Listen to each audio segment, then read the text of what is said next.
Students, मेरा नाम अतुल अवस्थी है। मैं व्याख्याता हायर सेकेंडरी स्कूल ढूंढेरा बालूद से आप लोगों के सामने कक्षा 12वीं का विषय लिखा शास्त्र, इस विषय में मैं साझेदारों का फर्म का आधारभूत सिद्धांत, ये पहला अध्याय है और ये मेरा पहला वीडियो है जो आप लोगों के सामने मैं लाया हूँ। इसमें हम लोग जो है साझेदारी फर्म के विषय में पढ़ेंगे। जैसा कि आप लोग 11th में साझेदारी फर्म के विषय में आप लोगों ने अध्ययन किया है, इसमें आप लोग साझेदारी के नियम, परिभाषा, महत्व, विशेषता, इस विषय पर आप लोगों ने इसका अध्ययन कर लिया है। यहाँ पर भी हम जो है थोड़ा सा रिवीजन करेंगे, फिर इसका ब्रॉड में जाएंगे जिसमें साझेदारी के जो लाभ हानि नियोजन खाता है, मतलब लाभ हानि को किस तरह से बांटा जाता है, उस विषय पर हम इस चैप्टर में पढ़ेंगे। तो इसके छोटे छोटे 4-5 वीडियो बनाऊंगा। उस वीडियो को आप लोग को एक दिन में आप लोगों को मैं डील करूंगा, आप लोगों के पास प्रस्तुत करूंगा। आप लोग देखकर उसको घर में ही सीख सकते हैं, ठीक है। तो देखते हैं, इसमें देखो साझेदारी फर्म का आधारभूत सिद्धांत, इसमें देखो परिभाषा लिखा हुआ है ना। ऐसे एक परिभाषा ये है और दूसरा परिभाषा जो आप लोग इसको पढ़ सकते हैं, साझेदारी उन व्यक्तियों का पारस्परिक संबंध है जो ऐसे व्यापार के लाभों को विभाजित करने के लिए सहमत हुए हैं जिसका संचालन उन सब के द्वारा या उन सब की ओर से किसी एक के द्वारा किया जाता है। ये साझेदारी अधिनियम 1932 के धारा 4 के अनुसार ये एक परिभाषा हमने लिखा है। इसका दूसरा परिभाषा ये भी हो सकता है कि 2 या 2 से अधिक व्यक्ति जब आपस में मिलकर किसी व्यवसाय को चलाने के लिए सहमत होते हैं और लाभ हानि को आपस में बांटने का समझौता करते हैं, उसे हम साझेदारी फर्म कहते हैं। अब इस परिभाषा के आधार पर यहाँ पर 4 चीज़ें आपको दिखाई देती हैं। पहला चीज़ होता है 2 या 2 से अधिक व्यक्ति होना चाहिए। दूसरा चीज़ होता है यहाँ पर व्यवसाय चलाने के लिए सहमत होना चाहिए, कोई भी व्यवसाय हो उसको चलाने के लिए वो सहमत हो। उसके बाद होता है लाभ हानि को आपस बांटने में सहमत हो, लाभ हानि जो भी होगा उसको किस प्रकार बांटना है उस पर वो सहमति हो। और तीसरा चीज़ है वित्तीय साधनों एवं प्रबंधकीय योग्यता होना चाहिए। जैसे वित्तीय साधनों मतलब होता है कि वो पूंजी लाए, उस व्यवसाय को चलाने के लिए जितनी भी वित्तीय सहायता की आवश्यकता होगी वो पूर्ति करे। दूसरा चीज़ है प्रबंधकीय योग्यता, उस व्यवसाय को चलाने के लिए, उस फर्म को चलाने के लिए उसके पास क्या क्या प्रबंधकीय योग्यता है, उसमें कैसे वो क्षमता है, वो चीज़ों की आवश्यकता होती है। तो इस परिभाषा से 4 चीज़ मुख्य निकलते हैं, ठीक है। उसके बाद देखते हैं हम इसमें साझेदारी फर्म की विशेषताएं। मैं थोड़ा जल्दी डील करता हूँ क्योंकि फिर हमको आगे भी पढ़ना है। तो इसको जल्दी डील करने का मतलब ये है कि इसका मतलब ये नहीं मैं जल्दी भाग रहा हूँ। आप लोगों को पहले ही बताया है कि 11th क्लास में आप लोग इसको पढ़ चुके हैं, मैं जस्ट इसका रिवीजन करा रहा हूँ, ठीक है। तो आगे देखते हैं साझेदारी फर्म की विशेषताएं। तो साझेदारी फर्म की क्या क्या विशेषताएं हैं। पहला तो है 2 या 2 से अधिक व्यक्ति होना चाहिए, बिल्कुल फर्म यदि होगा 2 या 2 से अधिक व्यक्ति होगा तभी फर्म बनेगा। उसके बाद होता है समझौता। इसमें क्या होना चाहिए, या तो लिखित होना चाहिए या मौखिक होना चाहिए। जब भी कोई व्यवसाय 2 व्यक्ति आपस में मिलते हैं तो उनके बीच में समझौता हो जाना चाहिए कि हम किस तरह से व्यवसाय करेंगे, कौन सा व्यवसाय करेंगे, कैसे व्यवसाय करेंगे, कहाँ इसको बेचेंगे प्रोडक्ट को, इसका लाभ को किस तरह से बांटेंगे। तो इस तरह से समझौता इन लोगों ने लिखित या मौखिक कर लेना चाहिए। और मेरे ख्याल से और एक सैद्धांतिक रूप से ये भी सही है कि लिखित समझौता ही किया जाना चाहिए आज के परिप्रेक्ष्य में, है ना। उसके बाद होता है व्यवसाय का होना। ये जो फर्म होता है ना, जो भी साझेदारी फर्म बनेगा उसमें कोई ना कोई भी विशेष व्यवसाय होना आवश्यक होता है, चाहे वो कोई भी प्रोडक्ट बनाने का हो या कोई मटेरियल बनाकर उसको बेचने का हो, या कोई मटेरियल खरीदकर, कच्चा माल खरीदकर उसको नया माल बनाकर उसको बेचने का हो। तो कोई ना कोई ऐसा व्यवसाय होना चाहिए जिसमें वो लाभ अर्जित कर सके। उसके बाद है वैधानिक उद्देश्य। जो भी व्यवसाय होगा, जो भी साझेदारी फर्म होगा, उसका उद्देश्य वैधानिक होना चाहिए, अवैधानिक नहीं होना चाहिए। मतलब जो कानूनी रूप से मान्यता हो वैसे ही व्यवसाय को आप कर सकते हैं, ठीक है। चोरी चकारी वाला, जुआ सट्टा, ऐसा व्यवसाय कानूनी रूप से मान्यता नहीं है, उसमें आप साझेदारी करोगे तो वैधानिक नहीं कहलाएगा।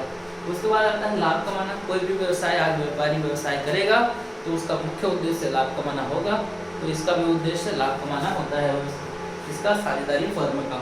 उसके बाद है व्यवसाय संचालन। व्यवसाय संचालन का मतलब होता है उस व्यवसाय में 2 या 2 से अधिक व्यक्ति तो नहीं है, चाहे तो सारे व्यक्ति मिलकर चलाएं या तो कोई एक व्यक्ति चलाए, वो उनके ऊपर है कि वो किस तरह से व्यवसाय का संचालन करता है, इसमें कोई बॉन्डिंग नहीं होती है। उसके बाद आता है पूंजी लगाना अनिवार्य शर्त नहीं है।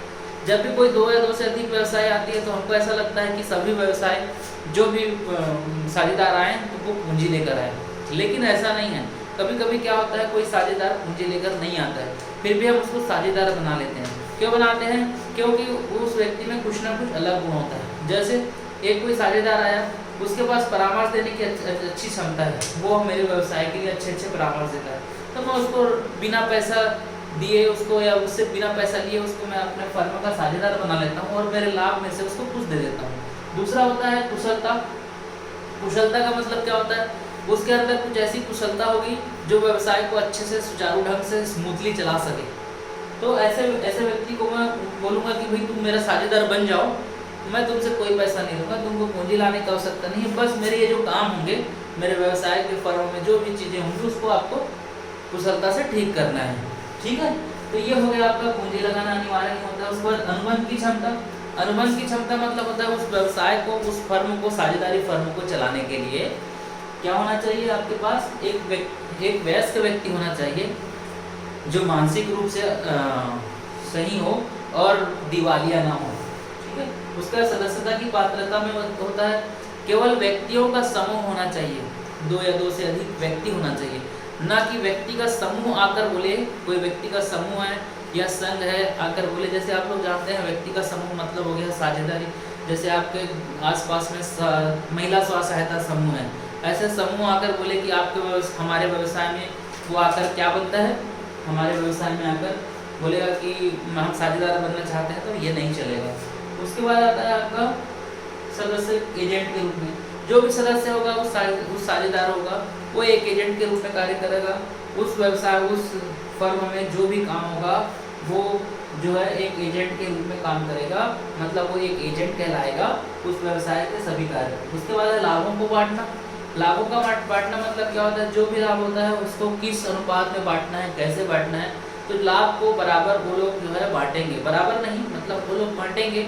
अब वो चाहे पूंजी के अनुपात में बांटे, बराबर अनुपात में बांटे, या उनका पूंजी निर्धारण होगा, जो भी अनुपात होगा उस अनुपात में लाभ अनुपात होगा, उसमें बांटने का वो अधिकारी होगा। दायित्व असीमित होता है। इसका मतलब क्या हुआ कि व्यवसाय में यदि कोई हानि होती है, कोई नुकसान होता है, तो उसकी भरपाई सभी लोग मिलकर करेंगे। उसके बाद आता है साझेदार की अनुमति। साझेदारों की अनुमति का मतलब क्या हुआ? यदि कोई साझेदार उस व्यवसाय को छोड़कर जाना चाहता है तो जा सकता है, लेकिन उसके लिए उसे क्या करना पड़ेगा? उस साझेदार को अनुमति लेना पड़ेगा उस साझेदारी फर्म से। उसके बाद देखते हैं ये विशेषताएं हो गई आपकी। कुछ विशेषताओं के बाद देखते हैं साझेदारी के अधिकार। क्या क्या अधिकार देता है ये साझेदार? पहला होता है व्यवसाय, व्यापार में संचालन में भाग ले सकता है। जो भी व्यापारी जो भी फर्म व्यापार कर रहा है, जो भी प्रोडक्ट बना रहा है, उस व्यापार में हर साझेदार भाग ले सकता है, उसका अधिकारी होता है। दूसरा चीज़ है परामर्श देने का अधिकार। उसको लगता है कि इस प्रोडक्ट में कुछ बदलाव कर सकता है या कुछ नया प्रोडक्ट बना सकता है, तो बिल्कुल वो परामर्श दे सकता है कोई साझेदार, तो उसको देने का अधिकार होगा।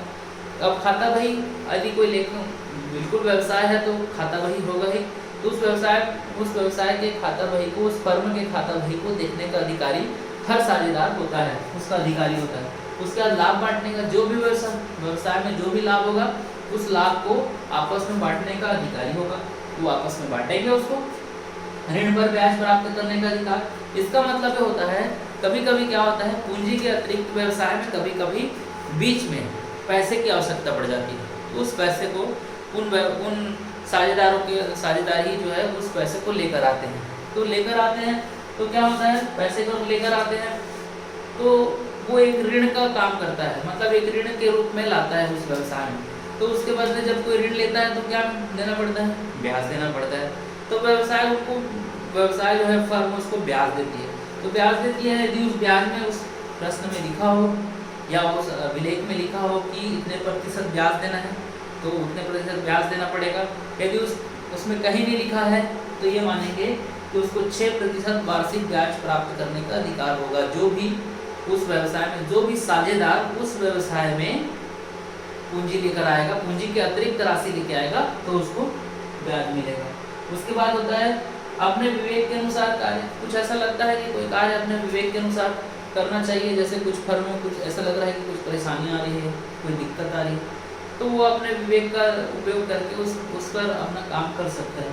उसके बाद है साझेदारों के प्रवेश पर रोक। एक अधिकार होता है साझेदार को, यदि उसको लगता है कि ए नाम का कोई साझेदार है जिसको बी प्रवेश दे रहा है, और ए नाम का साझेदार अच्छा नहीं है, तो सी जो है उसको आपत्ति लगा सकता है कि नहीं, मुझे ए नाम का साझेदार पसंद नहीं है, इसको हम नहीं लेंगे। तो बी को भी मानना पड़ेगा, वो अधिकारी। अवकाश ग्रहण करने का अधिकार, यहाँ पर भी पढ़े थे हमने। अवकाश ग्रहण करने का अधिकार का मतलब क्या हुआ? कभी भी कोई भी साझेदार व्यवसाय से अवकाश ग्रहण कर सकता है, कभी भी, इसमें कोई दिक्कत नहीं। उसके बाद होता है, देखिए आपने परिभाषा पढ़ा, विशेषताएं पढ़ी, फिर साझेदारों का अधिकार पढ़ा, ये अधिकार हो गया। उसके बाद देखते हैं साझेदारी संलेख। साझेदारी संलेख को हम लोग क्या बोलते हैं? ठहराव भी बोलते हैं और अनुबंध भी बोलते हैं। ये साझेदारी अधिनियम 1932 के धारा 12 से लेकर 17 तक के बीच में ये उल्लेखित है ना। इसमें जो है साझेदारी संलेख के विषय में बताया गया है। चूँकि साझेदारी संलेख बनाना आवश्यक नहीं है, लेकिन ऐसा बनाया जा सकता है, ये क्योंकि ये समझौता है।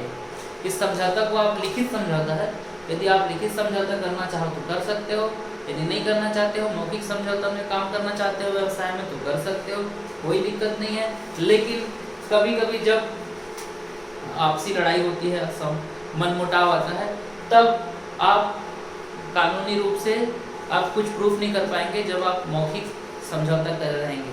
लेकिन आपके पास लिखित समझौता होगा तो आप कानूनी रूप से कार्य कर सकते हैं। तो इसमें लिखित अनुबंध में क्या है? ये एक प्रकार का संलेख है, एक प्रकार का ठहराव है। इसमें जो है पूरे नियम कायदे फर्म के, साझेदारी फर्म के व्यवसाय के संचालन के नियम कायदे लिखे होते हैं। इसमें क्या क्या होता है देखते हैं, जल्दी पढ़ लेते हैं, ज़्यादा बड़ा नहीं है। इसमें देखिए फर्म का नाम और पता। सबसे पहले उसमें फर्म का क्या नाम रहेगा, उसका क्या पता रहेगा। फर्म का नाम का मतलब होता है, क्या होता है, कभी कभी क्या होता है, सेम नाम आते हैं, है ना, तो इससे विवाद की स्थिति होती है। इसलिए नाम अलग अलग हो, इसलिए उस संलेख में स्पष्ट रूप से लिखा रहेगा उस फर्म का नाम और उस फर्म का पता। उसके बाद आता है व्यापार का क्षेत्र। व्यापार का क्षेत्र का मतलब होता है वो जो फर्म होगा कहाँ पर व्यवसाय करेगा, किस क्षेत्र में व्यवसाय करेगा। क्या वो स्थानीय रूप से करेगा, किसी गांव या मोहल्ले कस्बे में करेगा, या वो प्रांत में करेगा। प्रांत का मतलब क्या होता है, वो पूरे राज्य में कहीं करेगा, कोई व्यवसाय कर रहा है, पूरे अपने उत्पाद को पूरे राज्यों में डिस्ट्रीब्यूट कर रहा है। या तो फिर वो क्या करेगा, राष्ट्रीय स्तर पर मतलब वो अपने इस प्रोडक्ट को दूसरे राज्यों में भी भेज रहा है। और होता है तीसरा अंतर्राष्ट्रीय, चौथा होता है अंतर्राष्ट्रीय स्तर पर। अंतर्राष्ट्रीय स्तर का मतलब क्या होता है, वो अपने जितने भी प्रोडक्ट होगा उसको अंतर्राष्ट्रीय स्तर पर पूरा उसको निर्यात करेगा, तो उसका क्षेत्र लिखा होता है उसमें। उसके बाद होता है साझेदारों के नाम और पता, और जितने भी साझेदार होंगे उसके नाम और पता स्पष्ट रूप से लिखा होगा कि कितने साझेदार हैं, उनका क्या नाम है, कहाँ रहते हैं। ओके। उसके बाद आता है चौथा नंबर पूंजी। पूंजी का मतलब होता है वो साझेदार ने कितनी पूंजी लाई है, उसका विवरण इस साझेदारी संलेख में होता है कि उन्होंने कितना पूंजी लाया है। तो इसका मतलब होता है, पांचवा नंबर है अवधि। अवधि का मतलब क्या हो गया, वो जो व्यवसाय है, वो फर्म है, कितने दिनों के लिए खुला है, उसकी क्या अवधि है, किस समय खुलेगा, कब तक चलेगा, ये अवधि उस पर स्पष्ट रूप से संलेख में उल्लेखित रहता है। उसके बाद आता है नए साझेदार का प्रवेश। तो इसमें एक नियम रहता है, साझेदारी संलेख में नियम रहेगा स्पष्ट रूप से कि यदि दो या तीन या चार पाँच जितने भी साझेदार होंगे, उसके अलावा यदि कोई नए साझेदार को प्रवेश देना है तो किस नियम से उसको प्रवेश देंगे, इसके बारे में यहाँ पर इस संलेख में स्पष्ट रूप से लिखा रहेगा। फर्म का व्यवसाय का मतलब क्या हुआ कि उस फर्म में क्या व्यवसाय होने वाला है, उस साझेदारी फर्म में क्या व्यवसाय होने वाला है, वो क्या प्रोडक्ट बनाने वाले हैं, वो क्या बेचने वाले हैं, इस सबका स्पष्ट जो है उसमें लिखा रहेगा। अब आता है पूंजी पर ब्याज। अब इसको मैं स्पष्ट से समझाता हूँ पूंजी पर ब्याज क्या होता है। हर साझेदार पूंजी लेकर आता है, जरूरी नहीं होता है, लेकिन लगभग हर साझेदार पूंजी लेकर आता है। जब साझेदार पूंजी लेकर आता है तो कंपनी के लिए, वो फर्म के लिए वो देयता हो जाता है। तो वो क्या करता है, उस पूंजी पर ब्याज देता है प्रति वर्ष। किसको? साझेदारों को ब्याज देता है। तो वही पूंजी पर जो पूंजी साझेदार लाते हैं उस पर जो ब्याज दिया जाता है उसी को कहते हैं पूंजी पर ब्याज। ये वार्षिक होता है, इस पर ब्याज देता है। उसके बाद आता है आहरण और उस पर ब्याज। आहरण का मतलब क्या हुआ, कभी कभी क्या होता है, साझेदारों को पैसे की आवश्यकता होती है, तो वो फर्म से पैसा ले लेता है, आहरण कहलाता है, जिसको हम लोग 11 में पढ़ चुके हैं आहरण के बारे में। तो आहरण कर लेता है, तो आहरण करता है तो वो व्यवसाय, इसका मतलब क्या हुआ, व्यवसाय ने उसको कुछ दिनों के लिए पैसा दिया है, उधारी पैसा दिया है ना, आहरण किया है। तो उस पैसा के बदले में वो क्या करता है, फर्म जो है वो उस साझेदार से पैसा लेता है ब्याज के रूप में। तो इसी को बोलते हैं आहरण। जितना भी वो राशि आहरण करेगा वो उसका उल्लेख रहेगा, कैसे कैसे आहरण करेगा, उस पर वो ब्याज कितना मांगेगा, है ना, ये सब चीज रहेगा। यहाँ पर भी देखिए पूंजी पर ब्याज का दर लिखा होगा, क्या दर है, कितना दर है। यदि दर नहीं लिखा है तो 6% है ना, दिया होगा तो स्पष्ट वहाँ पर देखेंगे। उसके बाद होता है लाभ हानि का विभाजन। लाभ हानि का विभाजन किस प्रकार होगा, देखिए लाभ हानि का विभाजन एक तो होता है पूंजी के अनुपात में, जितना वो पूंजी लाते हैं उसी के अनुपात में लाभ हानि का विभाजन होता है। दूसरा होता है उनके समान अनुपात पर, कि जितना भी लाभ होगा उसको बराबर बराबर बांट लेंगे। तीसरा होता है यदि कुछ नहीं दिया है तो उनका अनुपात दे दिया रहता है, तीसरा कि इतने अनुपात में वो लोग, अपने साझेदारी अनुपात में वो लोग लाभ हानि को बाद में बांटेंगे। तो ये स्पष्ट इस साझेदारी संलेख में लिखा होगा कि वो लाभ हानि का विभाजन कैसे करेंगे। उसके बाद आता है वेतन एवं कमीशन।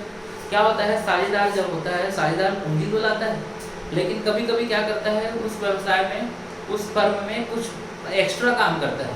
तो एक्स्ट्रा काम करने के लिए, उसको प्रोत्साहित करने के लिए उसको वेतन देते हैं या तो कमीशन देते हैं। तो इसकी भी जानकारी वहाँ पर स्पष्ट रूप से लिखा होगा कि वो यदि अतिरिक्त काम करता है तो कितना वेतन पाएगा, कितना कमीशन के प्राप्त करेगा, ये सब चीज़ लिखा होगा। उसके बाद देखो साझेदारों को ऋण, मतलब क्या होता है, कभी कभी व्यवसाय जो है साझेदारों को ऋण भी दे देता है आवश्यकता अनुसार, और उस पर वो ब्याज देता है। वो तो दे सकता है कि नहीं दे सकता है, देगा तो कितना देगा, कितने ब्याज पर देगा, ये सब जानकारियाँ इस पर रहती है साझेदारी संलेख पर। ये सारे स्पष्ट सब जानकारियाँ उस पर लिखा होता है। उसका साझेदारों द्वारा ऋण, साझेदारों द्वारा ऋण मतलब मैंने अभी आपको बताया था यहाँ पर कि साझेदार चाहे तो ऋण ला सकता है। कभी कभी वित्तीय आवश्यकता पड़ जाती है व्यवसाय में, तो वित्तीय सत्र के बीच में वो कभी भी पैसा लाकर इसमें व्यवसाय में लगा सकता है। तो जब भी व्यवसाय में पैसा लगाता है तो उस पर वो कंपनी ब्याज देती है ना, उसका विवरण होगा कि कितना % ब्याज होगा। उसके बाद होता है ख्याति का मूल्यांकन। ख्याति का मूल्यांकन क्या होता है, ख्याति एक अमूर्त संपत्ति है ना, और इसका वो मूल्यांकन करते हैं। ये ख्याति का मूल्यांकन कैसे होगा, कोई कब होगा, जब अवकाश ग्रहण करेंगे, कोई प्रवेश करेगा, कोई अवकाश ग्रहण करेगा, तब किस तरह से ख्याति का मूल्यांकन किया जाना है, इसका इस विवरण इस साझेदारी संलेख में होगा।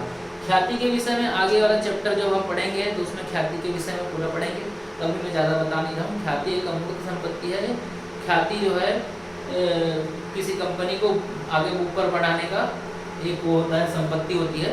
तो इसके विषय में हम आगे पढ़ेंगे। उसके बाद आता है देखो समापन या मृत्यु पर या अवकाश पर, है ना, क्या होगा, कैसे कैसे समापन होगा, मृत्यु हो गई तो कैसे होगा, कोई साझेदार की मृत्यु हो गई या कोई साझेदार अवकाश ले लेता है तो समापन कैसे होगा, इस विषय को साझेदारी संलेख में स्पष्ट रूप से लिखा होता है। उसके बाद आता है पंच निर्णय संबंधी प्रावधान। पंच निर्णय मतलब क्या होता है, जैसे कि गांव में भी पंचों का निर्णय होता है, पंच परमेश्वर कहा जाता है, उसी तरह से भी साझेदारी संलेख में सभी साझेदार मिलकर एक आपस में निर्णय लेते हैं, उसी निर्णय को ही सर्वमान्य माना जाता है। उसके विषय पर इस साझेदारी संलेख में लिखा होता है।